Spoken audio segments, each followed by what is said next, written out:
Told me to lay down on the floor and I told him I didn't want to. And he said, well, I've got to. Children targeted, groomed and sexually exploited by older men. It needs to stop. Children are getting hurt. Children are getting abused. 3 key warnings dismissed. Those who made them speak out. And one of the things that kept coming back was, where's your evidence? And I was thinking, isn't that your job to collect evidence?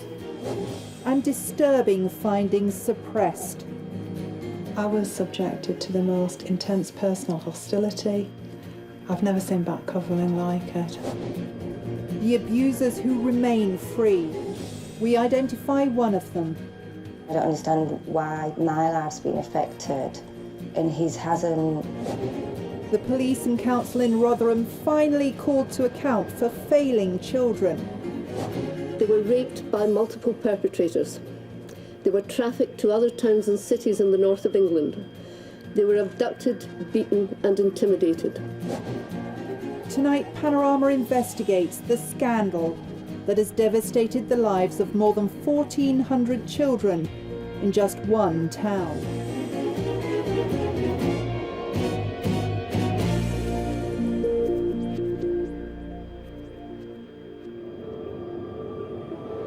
This is a story of stolen childhoods, of abuse dismissed and ignored for years. Each time Emma Jackson tells professionals about what happened, she wants to open eyes, so those at risk today are protected. I was a child and I didn't know what I was involved in or what I was doing or what risks that I was taking. We're protecting Emma's identity and that of most of the girls and their families who've talked to us about sexual exploitation. I would get picked up, I'd go into town, and people would pull up in cars and I'd have to have sex with them or whatever they wanted, and then they'd drop me back off, and then another might come. That was my life. That was 11 years ago. She did try to tell the police what had happened to her. She was just 13, confused and vulnerable. Me were pushing my head on the floor and that, and grabbing my neck and stuff and pulling me by my hair. I were saying that I didn't want to do it and stuff, and he said, of course you want to do it, and that he don't like girls saying that no to him, and he don't accept it when they say no. She describes being abused by one man, with his friends watching, egging him on. He said that I was a white bitch and he'd had enough of me, and he punched me in the mouth. And then he said if I opened my mouth again, he'd do it harder. Emma was just one of at least 1,400 children groomed and targeted for sex by older men, here in the South Yorkshire town of Rotherham. I was just going on a weekend with my friends and I started talking to some young boys and I built a friendship with them. And then as time went on, they started to introduce older people and they just seemed to get older and older. She was being groomed. The child psychiatrist who treated Emma says it was like brainwashing. She was totally enthralled to those people. They had her under their thumbs, absolutely enslaving her to do everything that they wanted. For the first time, Emma was keeping secrets from her parents. She was soon out of her depth. I wasn't mature enough to think about sex or anything like that. And one evening, she was singled out. We went up to the outdoor market stalls and then my main perpetrator took me away from my friend and the other man, and the next thing I knew, he was raping me.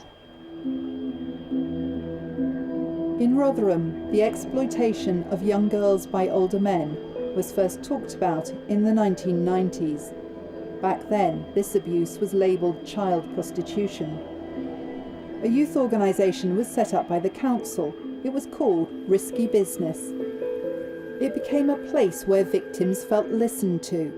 They described their experiences to a researcher involved in a Home Office project. She's asked not to be identified. The workers in that project were the only people that those young people trusted, that were telling the complete story to. And some of the stories that I heard very early on were just so graphic that I don't think I will ever forget them. We've spoken to nearly 20 families where children have been exploited. Their stories are shocking, often violent. Here in Clifton Park, girls describe being forced to go from abuser to abuser. Others talk about being trafficked to places like Manchester, Bradford and Bristol to have sex with strangers. Most, though not all, of the girls asking for help were white. For many years, risky business passed vital intelligence about their abusers to the police and social services.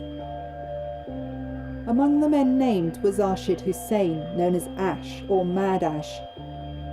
He has convictions for violence and intimidation. In 1999, he was targeting a girl who we're calling Isabel. I just turned 14. He was very polite, he had good manners. He was very kind to me and my friends.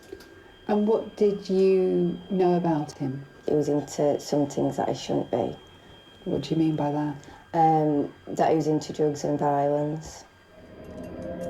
He drove flash cars and dressed smartly, had a wife and children at home, and was 24 when he began to abuse 14-year-old Isabel. My mum and dad were trying to stop things. My parents went to his house, to the police, to the authorities, and he just continued it. They must have been desperate. The authorities said because I was consenting to it, there was nothing that they could do. Even though you were 14 years old? Yeah. Over the next 2 years, she became pregnant twice, once whilst in the council's care. Social workers often referred to Arshid Hussain as her boyfriend, even though they viewed him as dangerous. When I was pregnant, they had concerns for the baby because they said that he was a violent man. So if, you know, a baby shouldn't be around a man like that, then why was I allowed to be around a man like that? Because you were still a child. Yeah. Information gathered by the Home Office researcher showed Isabel was one of 18 girls who described Arshid Hussain as their boyfriend. All were said to be under 16. In 2002, the researcher identified nearly 270 girls in Rotherham being exploited by a number of men. I was collecting data on who the perpetrators were, what cars they were using, their grooming methods, their offending methods. And what I was also collecting was information on professional responses. One of the cases she examined was Isabel's. She was going missing for weeks, sometimes months. And once, when police raided a house she was hiding in, they found Arshid Hussain. Me and him was upstairs in a bedroom and we was being intimate when the police raided it.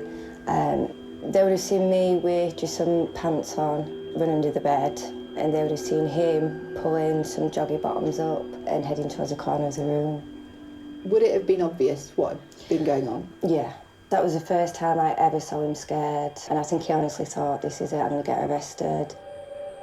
Now 15, it was Isabel who was arrested, not Arshid Hussain. I was given a truncheon by him, and he told me to save it. So I was arrested for having a dangerous weapon.